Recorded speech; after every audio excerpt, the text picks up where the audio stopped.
our service allows you to take applications that you run in like a computer lab or an on-premise VDI environment and run them in the cloud.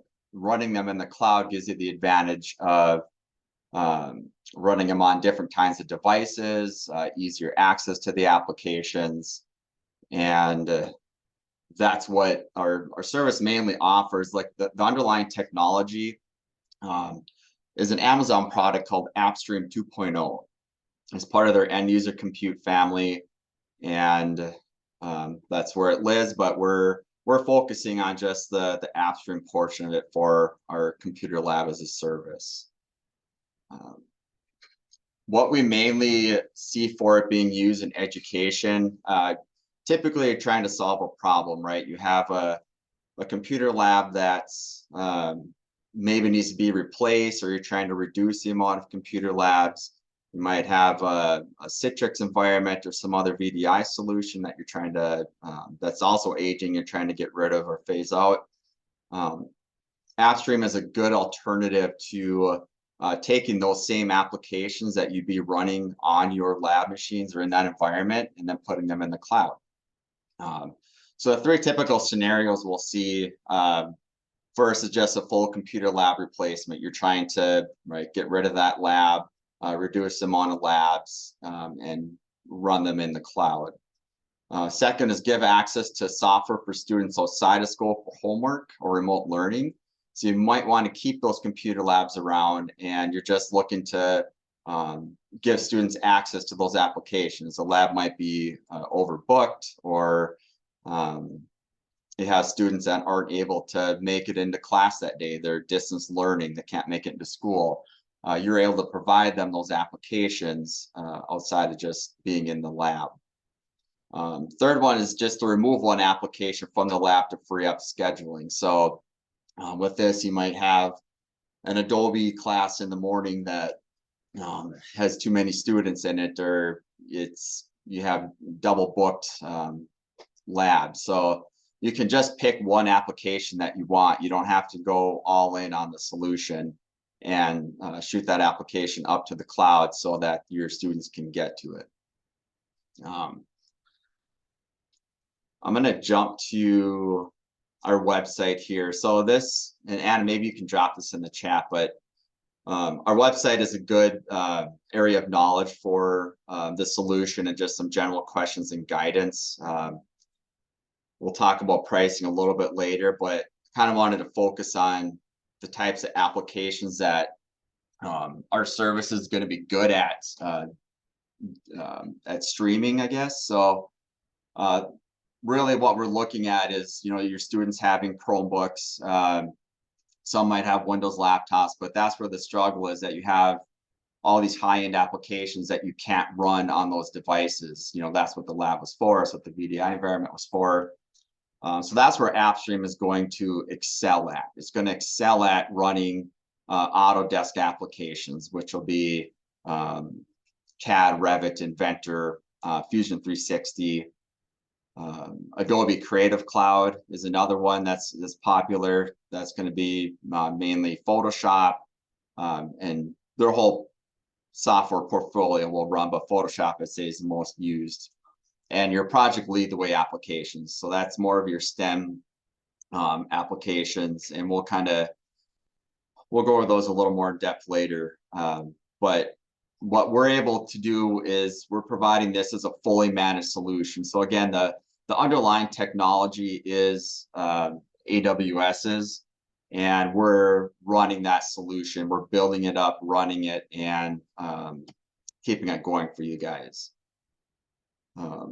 The method of deployment right now is, especially with Chromebooks, is on the browser. So, and I'll show you that in the demo in a minute here, but the applications are pushed down through the web browser, which that's what makes it device agnostic. Your students will launch it and run it all through just their Chrome web browser. The reason why these high-end applications work is because we're using a fully graphics instance type in AppStream. So every user in our solution is getting a 4-core CPU, 8 gigs of memory, and 16 gigs of memory, and 2 gigs of graphics design GPU. And it's a secure application delivery. So you can also look at it as like a, cybersecurity friendly. So this is completely disconnected from your on-premise network. It doesn't have any insight into your servers, other devices on the network. It is completely separated, and the connection into the application is encrypted and secure. So, with that, we'll kind of get into a quick little demonstration here of what it looks like for you guys to connect into it and use it. I just have to get this Zoom window to get out of my way.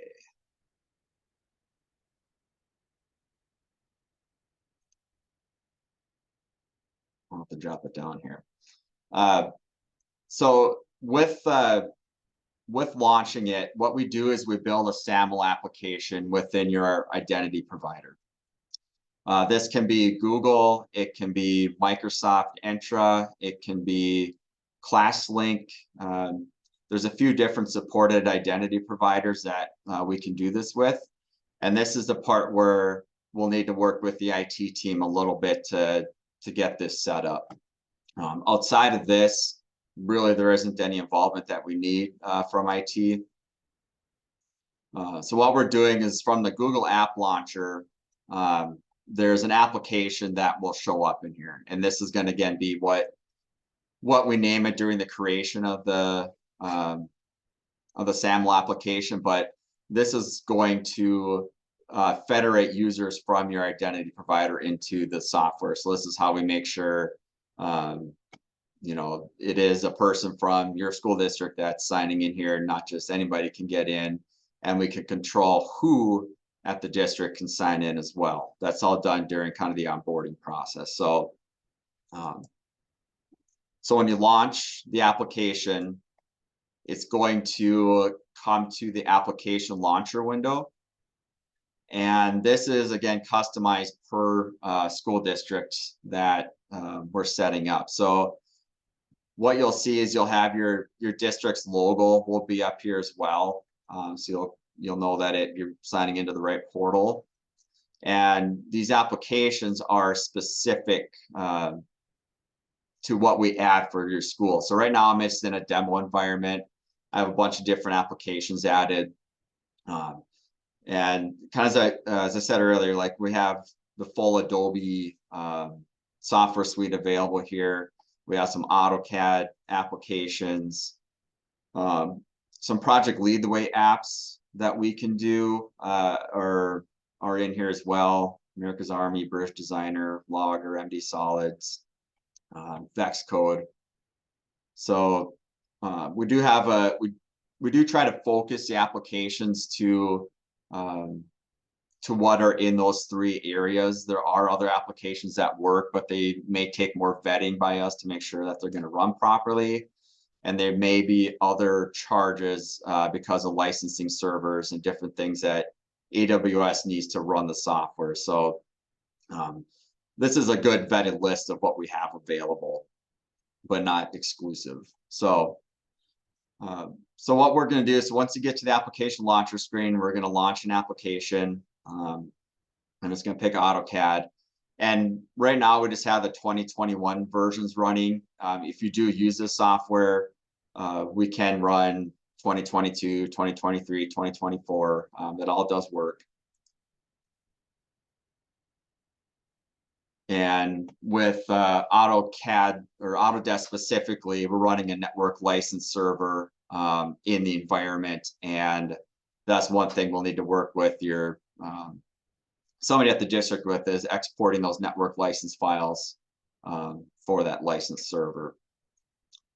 So this is once the application's launched, in the back end, think of it as a VDI environment. So AWS is grabbing the golden image that we have, is launching it, logging the user in, and then it's going to start the application.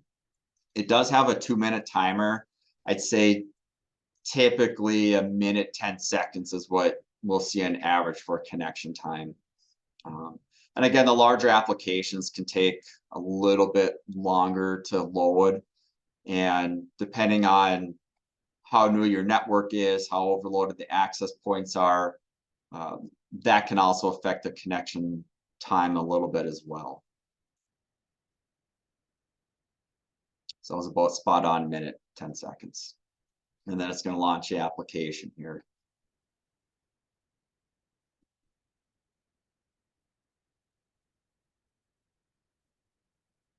So just kind of looking at the navigation menus here up at the top. The catalog will allow you to, if you have multiple applications and you need to switch back and forth between applications, you can do that. So I'll just pick another, we'll do Inventor. It's another bigger application. So now it's going to launch Inventor in the background. And then, so from the next button up here is Windows. So that will show you that if you do have multiple windows within AppStream, you can switch back and forth between them. Next one, My Files. So all the storage that's done in AppStream is cloud-based. So what users will do when they first sign into AppStream is add storage and then add a Google Drive or a OneDrive account. Once they sign in with their account, their files will start populating here. And they won't have to do this every time. This is going to be persistent. Once their files start popping in there, when you're in the application, what you can do is click on the open button.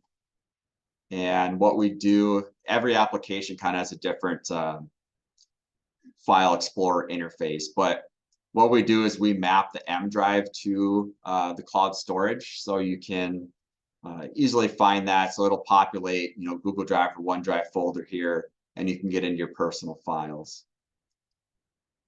So anything that you're opening, saving needs to be done in that cloud storage.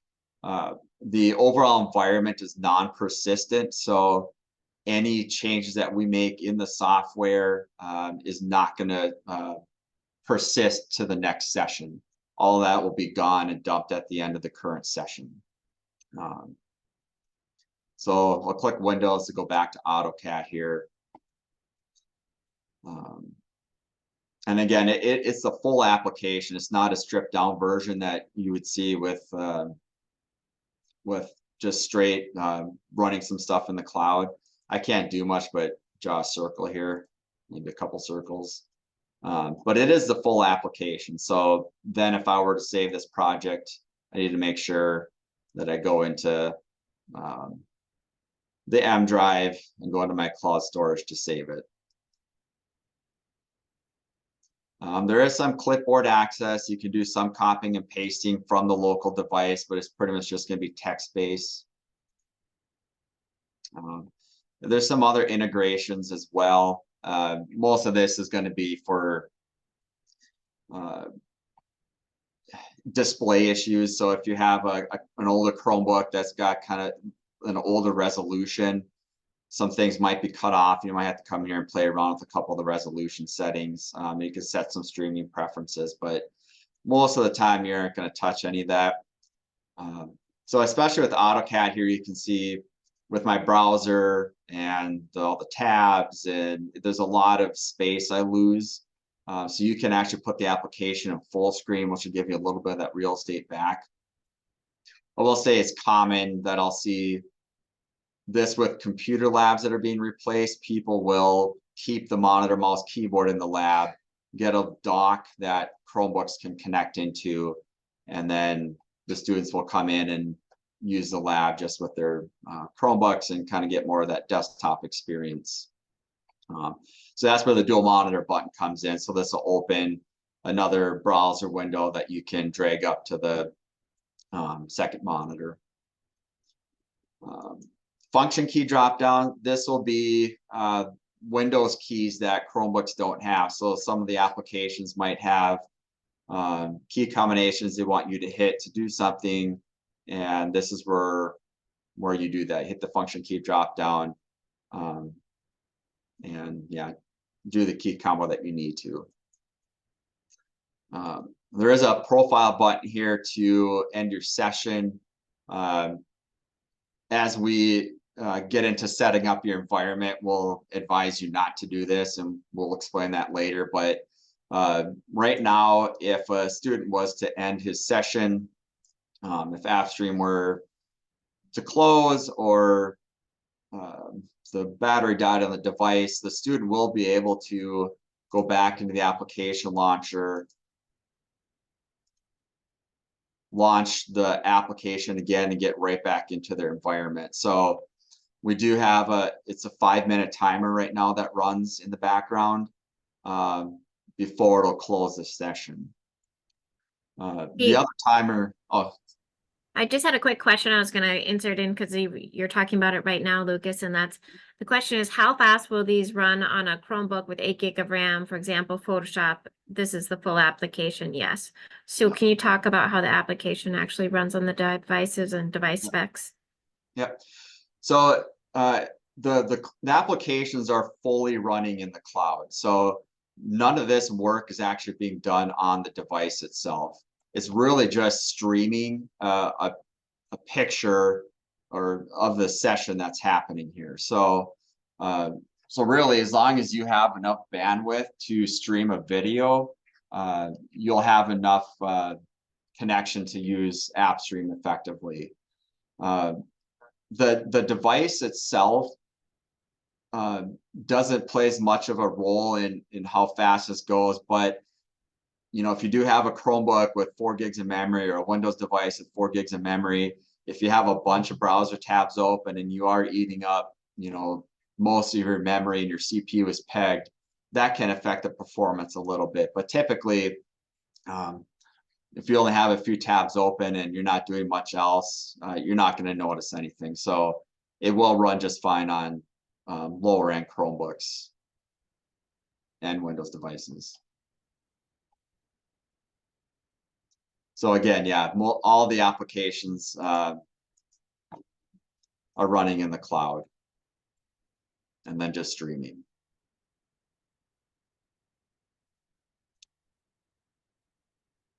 Are there any other questions along the application? No other questions, just a thank you. And I would just say too that Lucas is probably going to talk about this, but we really encourage demos. So that's a great way to get in and like use the applications and see what it's like in your environment with your devices. Try it in difficult places with difficult users and just kind of see how the experience is. So yeah. So yeah, I get talking a little more some of the application specific things then. So when we work with these large programs, Inventor, CAD are good examples. The cloud storage can sometimes be a little bit of a hindrance. When you get into large project files, I mean, everything's working pretty well right now. When I'm dragging and dropping, my mouse is working pretty fluently. When you get into large project files, that's when it's going to start eating up more bandwidth, and you might start getting a little bit jumpy with your mouse. And that's just, it can be a couple things. It can be the network, or it could be the cloud storage that we're attaching to it. I've seen a couple issues too, where people have too many files in the root of their cloud storage, like the Google Drive folder, and we have to move some of those out into subfolders so it doesn't take so long to populate and run. But other than that, the application performance is great. Another limitation that we see is with USB devices. VEX Code is an example of that. So with the Chrome browser, there is no way to pass USB through to AppStream. There's applications that are going to want robots hooked up to them. They're going to want USB monitors. If you're pretty heavily in the PLTW curriculum, that's one thing that we run into. There's not going to be a workaround really with the Chrome version. If you're running Windows laptops with your students, there is a way to pass USB devices through, but so like with VexCode right now, it's expecting a brain V5 brain Cortex connected to it, so it's not detecting that. Obviously, it won't, even if I had one plugged in. So those are a couple of things to think about when you're looking at this. And then just looking at PLTW's curriculum here, I'll run through this quick. So all their software does work. It's just all the functionality might be there because of the USB devices. So, VexCode will run without the brain connected. Revit runs. Tinkercad is cloud-based. Visual Studio Code is good. NetLogo is good. Graphical analysis is good, but that'll want a monitor hooked up for some things. So, all of this will run. We just might need to talk about some limitations with that and how you're running your classes. What we'll see is schools will typically keep like maybe a Windows laptop or two around for that classroom, just so they can do all the programming that they need to in the program here, save it to Google Drive, and then open it up on the laptop and export it and do the actual controlling of the device. So I'm going to jump back to PowerPoint quick here.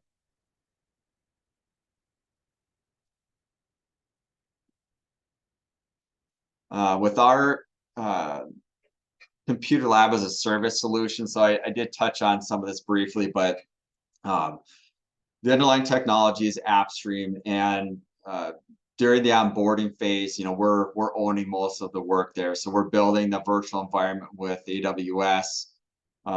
There's a virtual network that's running everything that you would need that you would set up for your local network. We're doing in the cloud. So we get all that set up. We get the base image created, and we own the maintenance and the support and the updates, everything that needs to be done to that image to keep it going throughout the year and year after year for your classes. Sometimes we'll have to set up licensing servers for the services, and we'll take care of that. Autodesk is the big one.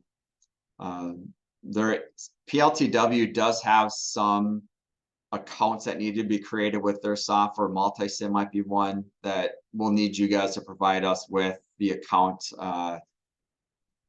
that's tied to your district for that software. We'll work with you guys to create the federated authentication and automate that process. So a little more detailed information on that. So once we create the SAML app for users to federate, there is a couple custom attributes that need to be set and passed through. And if you have a lot of students, that's going to be a pain to do manually. So with Google, we can use GAM to run a script that will apply that attribute. And we have to use a Google group that all the students and teachers are a part of to automate that. It automates it based off the group membership. So ClassLink is a little bit easier if we can use ClassLink. You just assign the application to the classes that the students are enrolled in, and they'll get access to the application. You might have Gopher set up. There's a few different automation tools Google can use. If you're using Microsoft Entra, that's a fairly easy process. We create the SAML app, and again, it's just group-based. So you add the users that you want into the group, and then they'll get access to the application. We have a proxy server set up for content filtering.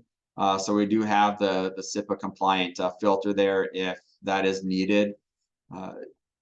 We do have some schools that want a web browser available to the students. If they don't have that web browser, there are still ways of getting it open. It's just not easy, but it's possible. So we have to have a filter there. Hey, Lucas, quick question. So in the chat, they're asking, do you still maintain your licenses for the apps, or is that built into the fee for AppStream? Yeah, so it's an application delivery platform. So we still need to have the licenses there for the platform to use. And every software is going to be a little bit different with this, right? Like the big ones with Adobe, we're looking for cloud licenses. So you're going to want to have Adobe ID set up, your users synced up there, and then the licenses applied. Autodesk is network license based, and most of PLTW's suite is free. And again, there's a couple accounts that you might need to apply for, but it is bring your own license. You do need to have that set up and have there be enough for your users to use. Yep.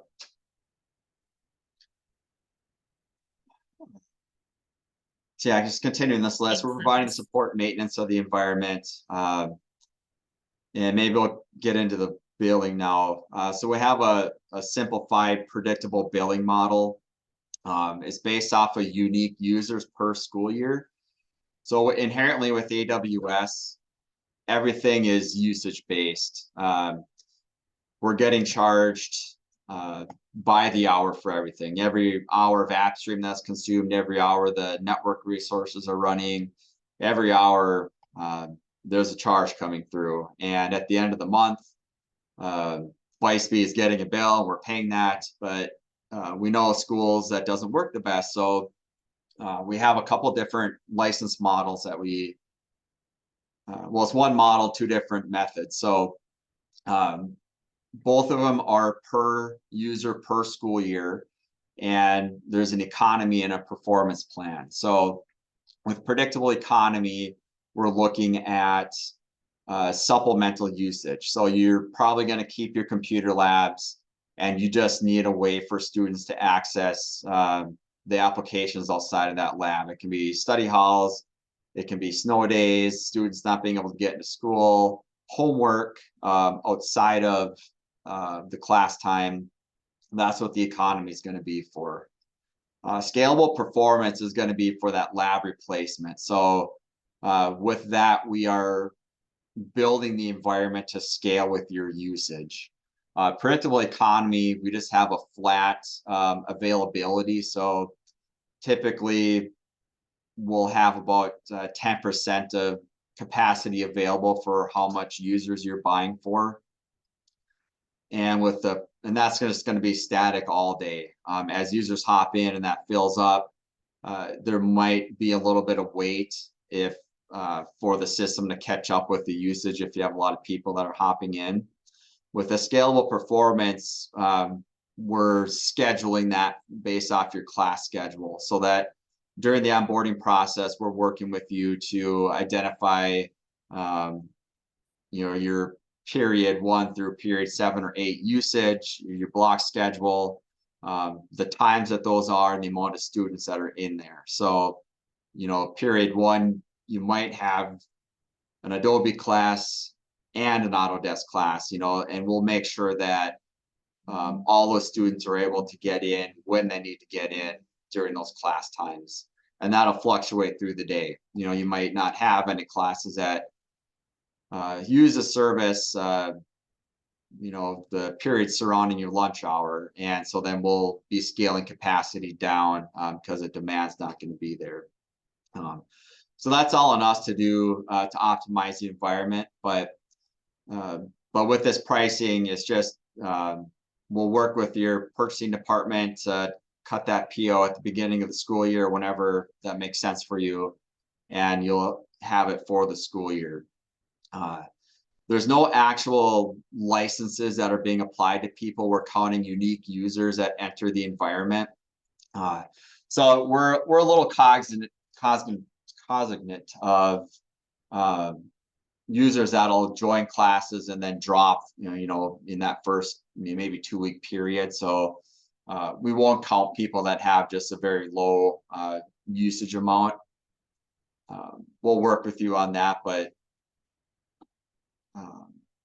that unique user is kind of important to have up front. We want that number to be as accurate as we can. So what you want to do is count how many students are typically enrolled in these classes that would use AppStream. And if that course is offered both semesters, or if it's just one course all school year, we'll need to have that unique user account for the whole school year. So if that class is 2 semesters, you'll probably have 2 groups of students coming in, and we'll need to make sure to count them in that original number. There are a couple of minimums that we have in place that we need to pay attention to. That's listed down here under the notes. So at minimum, to get into our scalable performance plan is going to be $7,500. And that'll include up to 100 users in the environment throughout the year. And then there's a $3,000 maintenance and support fee every year as well. Do you mind if I jump in for a second, Lucas? Yeah. I just did a session on this at a conference in Idaho, and so I just will bring up some of the questions. I got asked a lot of questions about the pricing and how we are landed at it. And so I'll just share a little background with you guys.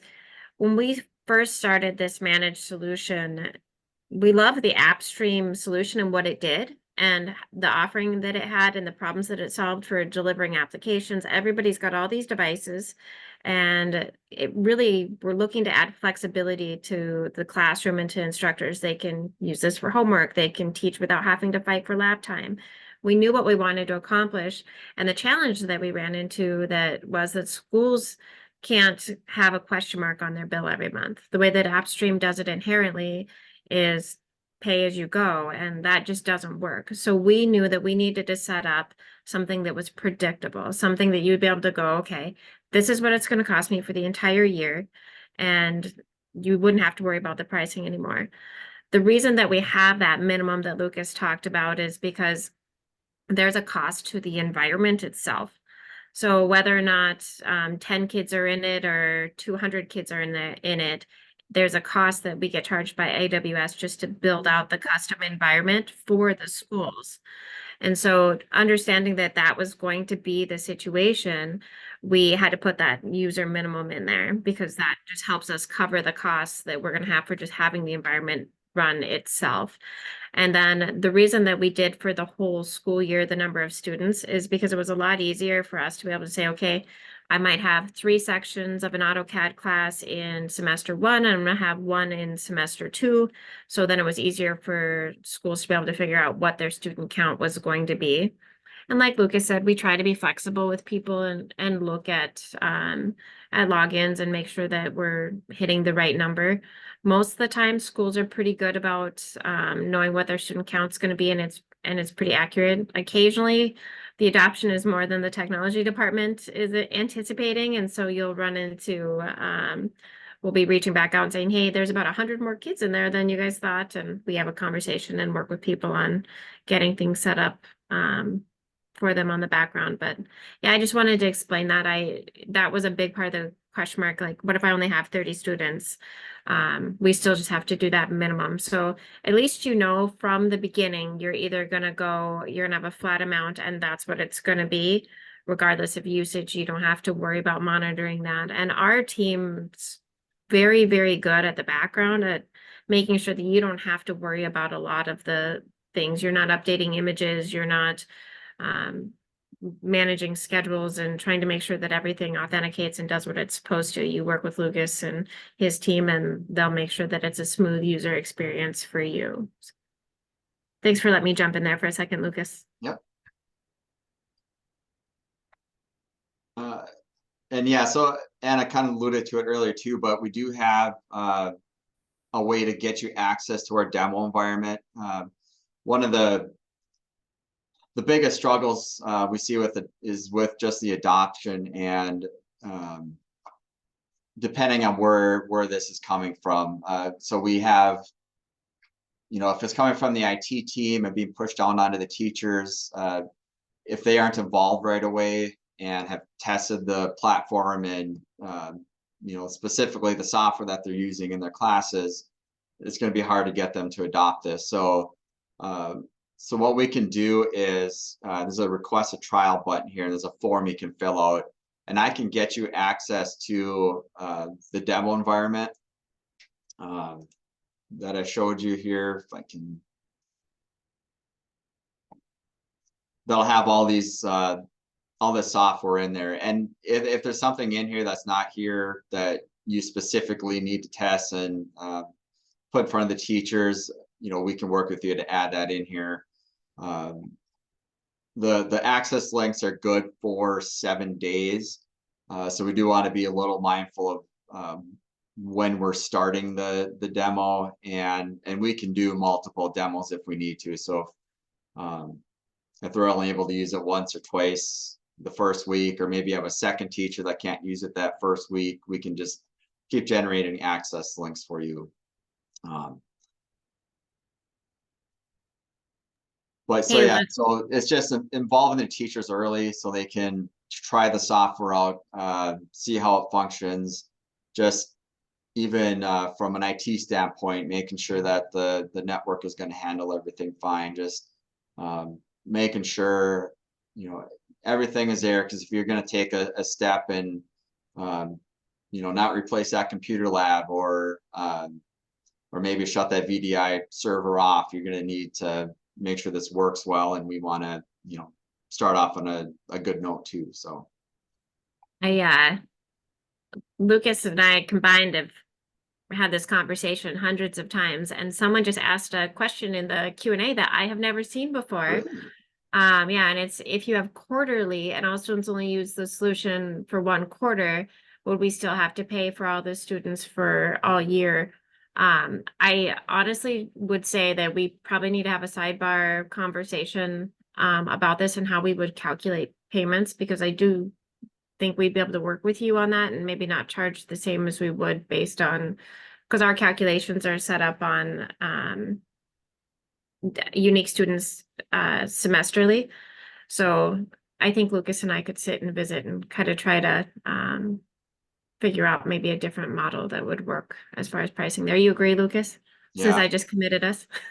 Yeah, well, yeah, that's a nice thing. Like we're able to be a little flexible because we're providing this as our own managed service. So with the billing, the time frame of the billing, all of that stuff, we can be a little bit flexible with. There's schools that we won't onboard until January, and they're only using it for half a school year, maybe just a few months.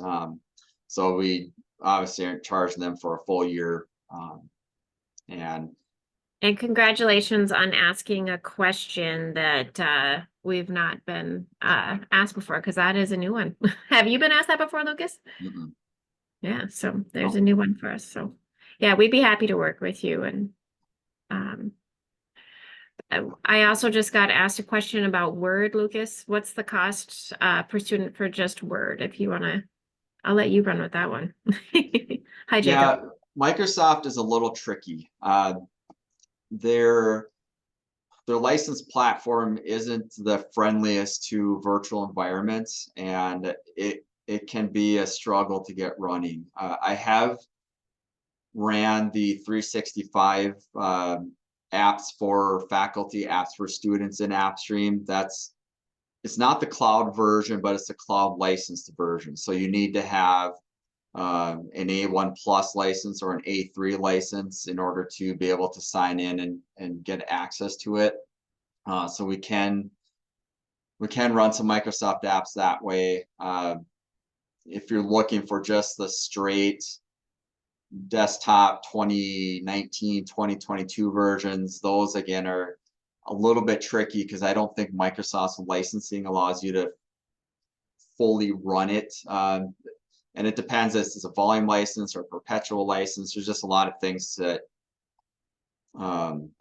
think about there, but you do need to have at least a KMS key to activate it. The MAK key won't work. Just individual. That's a good rule of thumb for any software. Just individual activated product keys won't work. Every time a session is started, it's acting like a new computer to the software. So if the software is activated by a key and that key is kept track of, it's not going to work well. It's going to eat up all your activations. So the software that we're running needs to have a cloud activation model or some kind of a volume license model. So if we need to just run Word, one application, we'll have to talk about how that's licensed specifically and how you're going to use it.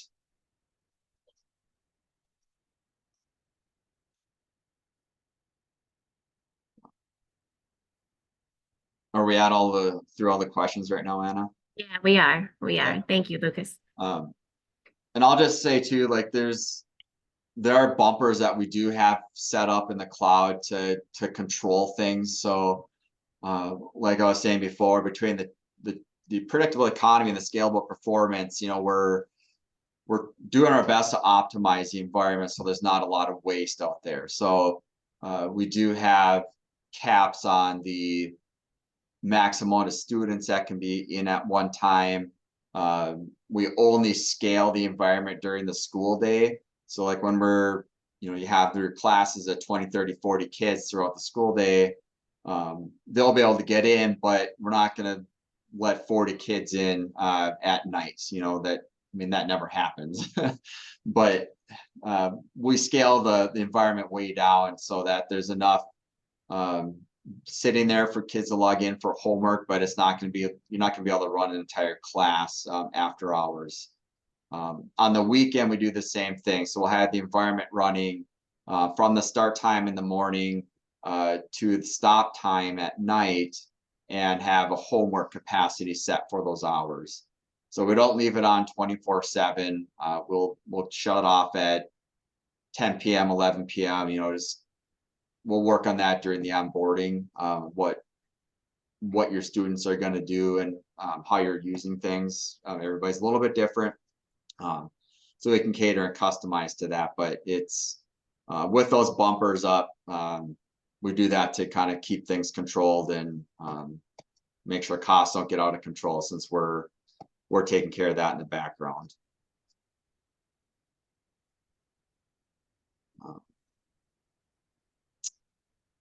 So yeah, if there's no more questions, that's really all I had. Again, go out to our site, byspeed.com.